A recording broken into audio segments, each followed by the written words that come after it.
Hello, my gorgeous Get It Together girls. How are you today? Sorry if you hear the dog barking in the background. You may continue to hear that. I apologize. Real life happening over here.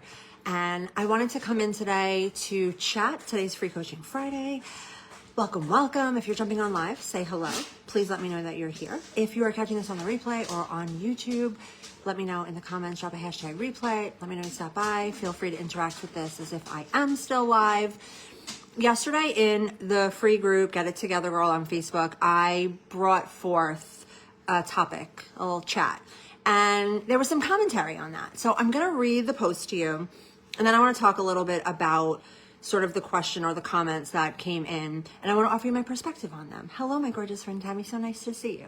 So yesterday I posted this in the group.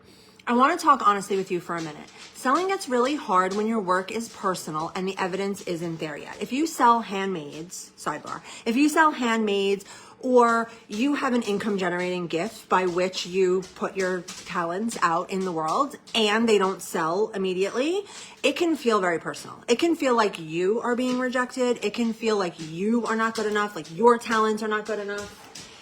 It can be a whole situation. Right, so back to my post. Not because you don't know enough, not because you're doing it wrong, but because when your gifts are on the line, the silence feels personal. I see so many talented women disappear in this phase. They second guess their offer, they stall on their content, they wait until they feel ready again. Here's what I've learned the hard way. My ask me how I know concepts. Most selling problems aren't strategy problems. They are self-trust problems. And when you don't know how to talk about what you do yet, it's not because you're necessarily unclear, but because you're afraid to be seen until the proof appears, right? Now, we already know that the confidence comes after we nail it. We only have the evidence we can do it after we've already done it. So we have to act in faith. That's the moment that matters the most, right? When women who change their lives aren't the ones who just get magically confident. They're the ones who stay present anyway. So this group exists, Get It Together Girl, so that you don't have to figure it out alone. And so my question was, if you're feeling stuck, quiet, or unsure how to move forward without abandoning yourself, you're in the right place. Let me know in the comments. Do you feel more stuck on what you offer or stuck on how to talk about it? Let's unpack. So let's unpack. I can relate so much to not knowing how to describe what I do, not knowing how to put forth my profession. Like, oh, like I'm a lawyer, like I'm a paralegal, like I'm a ... Like it's easy when you have a title. When you're a business owner though, it's like, what do I say? And number one, full permission to change what you say based on the situation or the person. And what I mean by that is it's not a fake it till you make it kind of thing. But it's like, if I'm talking to my ideal client, or to somebody who I think might be my ideal client, it's pretty important for me to get this right. Let's go see what's going on with Fiona. Sorry if I make you dizzy, real quick. Stay. It's really important to get this right what is the matter? You shoosh. Oh, wow. I'm really in the dark now. Okay. Sorry. It's really important to get this right if you're speaking to your ideal client, right? If, like, the neighbor asks you, oh, like, so tell me what you do. You know what? I don't even really know that much about you. Tell me what you do. It's not really that important to nail this. And what I mean by that is, unless they're buying from you, articulating what you do is not necessarily top priority, right? So for example, if I'm out in the world and someone says, oh my God, I love your sweatshirt, and it happens to be one that I make and sell, I'm going to lead with that. Thank you so much. This is actually one of mine. I created this design and I pressed them myself. Now, I'm not going to like word vomit my website and where to get it and all the things, but if they then come back with, no way, for real? That's so cool. Like, where can I find one? I might say, oh, well, I sell them online, or you can find them in the local boutique. I might give them a website. I might then, connect with them on Facebook. Like, oh, like, Find you here. My favorite one is to hand them my phone. I put my phone in their hand and tell them to find themselves on Facebook. Open up the Facebook app and go, oh, here, like find yourself. I'll send you a friend request. I'd love to connect with you. Right? It can be as easy as that. Okay, come on, bud. Sorry about the darkness. It's going to be some YouTube video. If I am like talking to my like uncle who I talk to once a year and is coming around because it's the holidays, and he's like, what are you up to these days? I'm just going to say, oh, I'm keeping myself busy. I'm running my business. I'm growing my brand, living my life. He's not going to ask me what I mean by that. And that's okay. Because he doesn't really need to know any more than that. He doesn't really need to know about my next course. He doesn't need to know about a product that I'm creating. He doesn't really care about my glitter sneaker business. It doesn't really matter.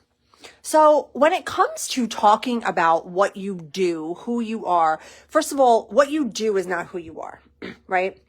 Mom, paralegal, wife, these are titles. These are not who I am. These are not who I be, right? So that's different. The identity work of that is my own. I'm me. Aside from being a mom, aside from being a wife, aside from being a paralegal, aside from being a creator, aside from being a content creator, aside from being a friend, aside from being a sister, aside from being a coach, aside from being a great aunt to be, all those are separate and apart. So don't commingle that with your identity. What you do could be anything from I create handmade gifts to I run my own business to I create, content on social media. I help women, ... right? Like, it doesn't have to be that, I don't want to say serious because that's not the right word, but it's okay for this to be situational. It's okay for what you say to vary based on who you're saying it to.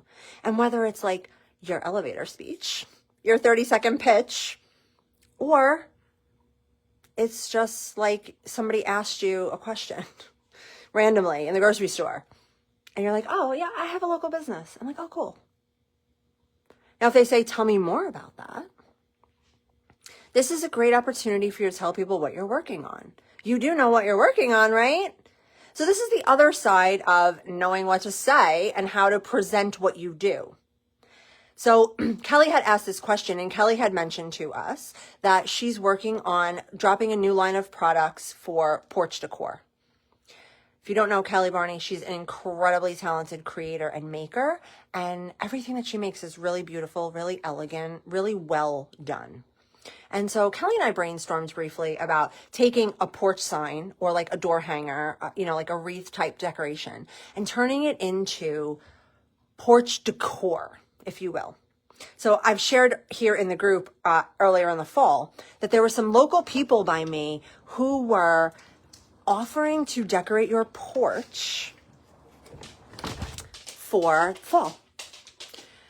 They would come with pumpkins and bales of hay and corn stalks and mums, and they would decorate your porch for you. There was like a set number of how many, of each they were going to bring.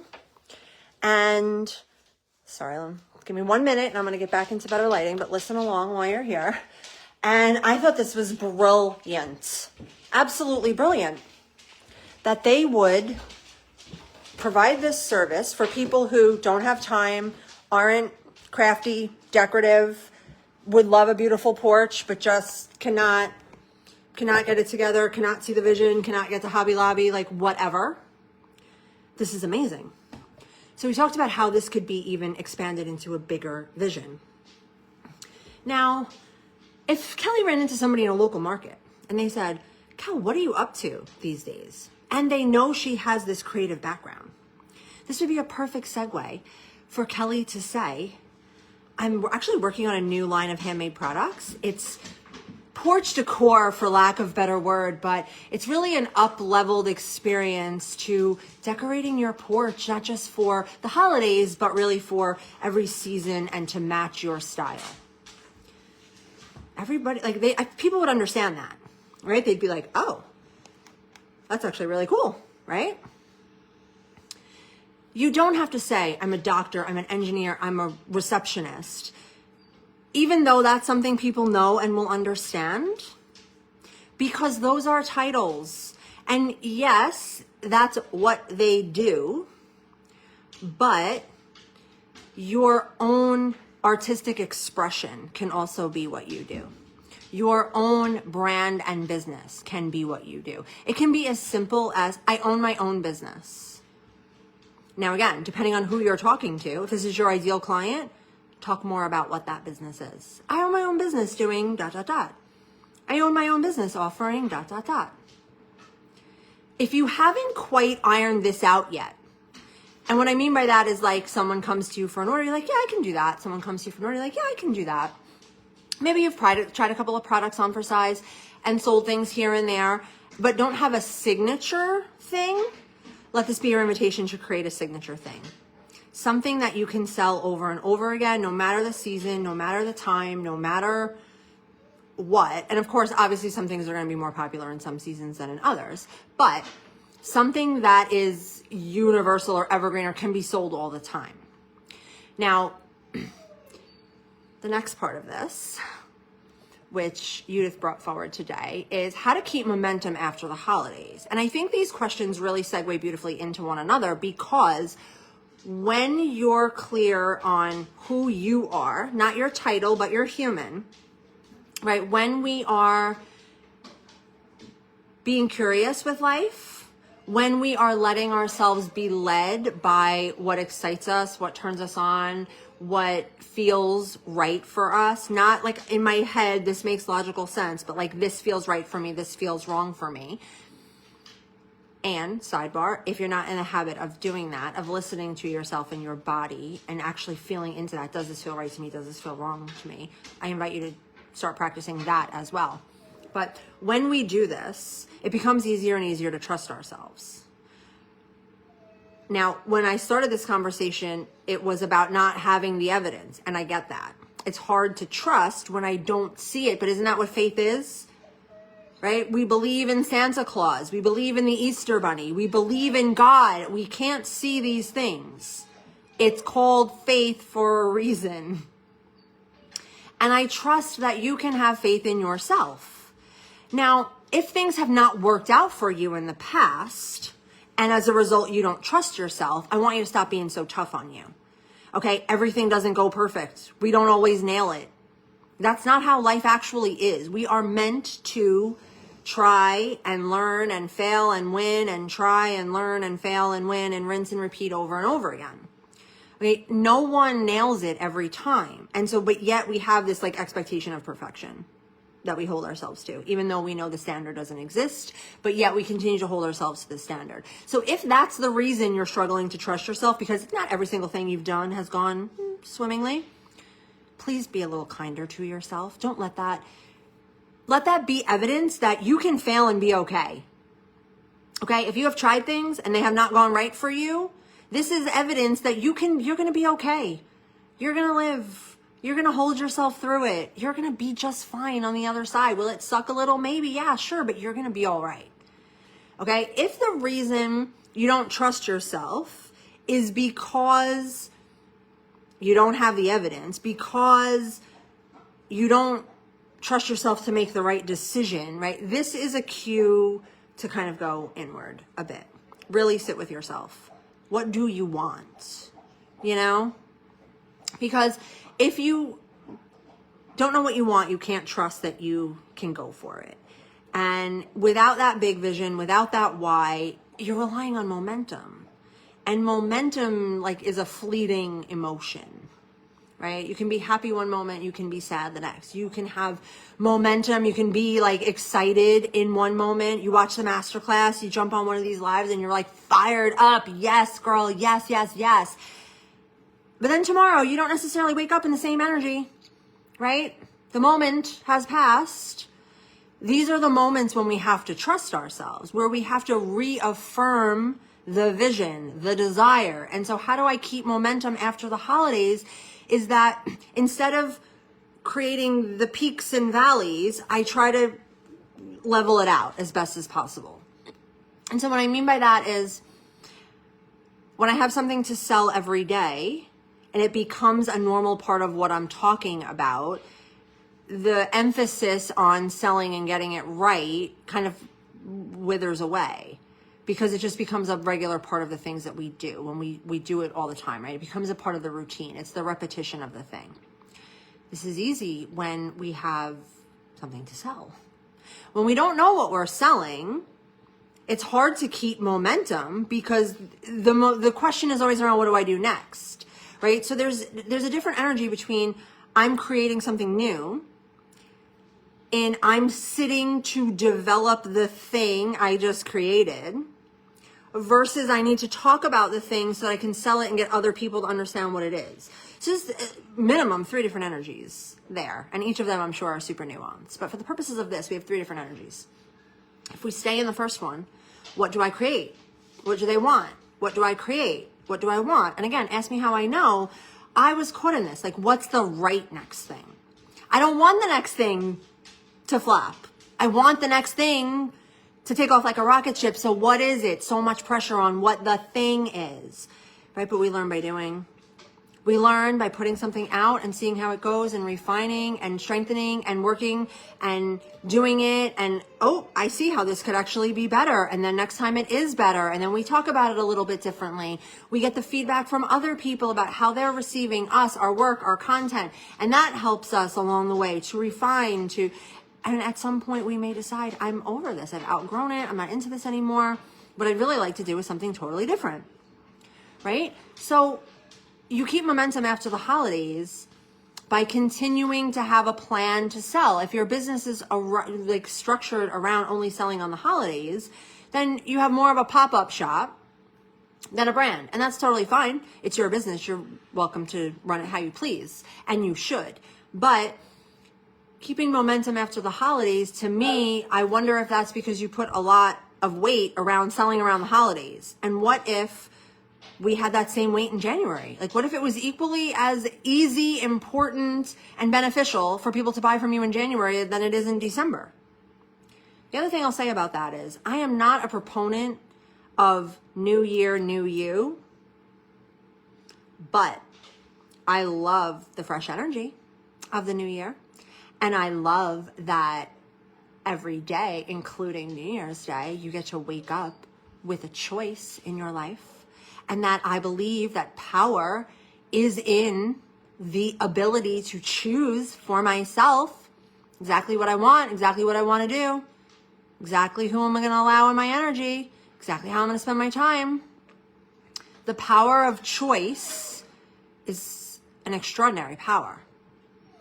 And so if that helps you keep the momentum after the holidays, looking at it as a fresh start to what you'd like to build for your business in 2026, that seems like a great rocket ship to me. So here's the question for you. Now that we are 2 weeks left of the year, Lord have mercy, let me know. What do you want your business to look like in 2026? If the energy right now is a little bit chaotic, then perhaps the work to do now in the last 2 weeks of the year is the nervous system work, is the grounding work, is the work to get your human stable, grounded, powerful, so that as we move into the new year, you can build the business that you really want in 2026. So let me know how you're feeling as a result of this live. I'm not seeing any comments, but that doesn't mean they aren't coming through. I promise I'll go back and look at them. Let me know, how are you feeling after this? Like, how did this land for you? And what is your plan for your business in 2026? Because once we know that, we can figure out what support you need, and then we can get you moving along your journey, which ultimately we all are on, whether we're standing still dancing in a circle or we're moving forward. Either way, we're on the journey. And so my message to you is to really be sure that you're designing the journey as you see fit. You know, there's going to be twists and turns that we didn't write into the story, but we do get to write the story. So step into that main character energy with yourself, with your energy, with your business, with your brand. Remember who you are. Okay, my mentor likes to say, you were born worthy and nothing has changed, right? You were born like batteries included, belonging included, worthiness included. We don't have to spend any time proving that. It's already been proven. It's already like exclamation point. You just have to go out there and build beautiful things in the world. Share your gifts, share your talents. Let people know who you are and what you have to offer. And that can seem scary at first, but you get to grow with your people, just as I did here in this group. I love you all the world and a pound of plums. I can't wait to hear what came up for you after this, and I'll talk to you soon.